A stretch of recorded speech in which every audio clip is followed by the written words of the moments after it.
बालेश्वर आप फौरन निकलिए और हम अपन टीम के साथ तुरंत आवत है। ठीक है कैप्टन। और हाँ, हमरा पहुंचे से पहले लाश के पंचनामा नहीं के होके चाहिए।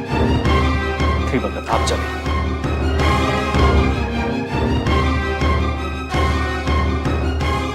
विनोद, एगो इमरजेंसी केस आइल बा, फौरन चले के बा। ओके।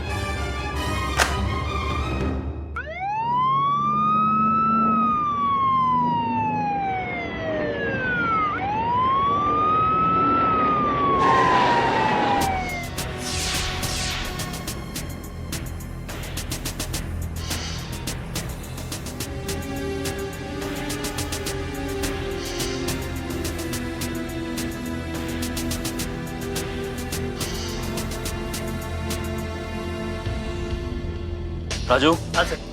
बॉडी का फोटो निकाला।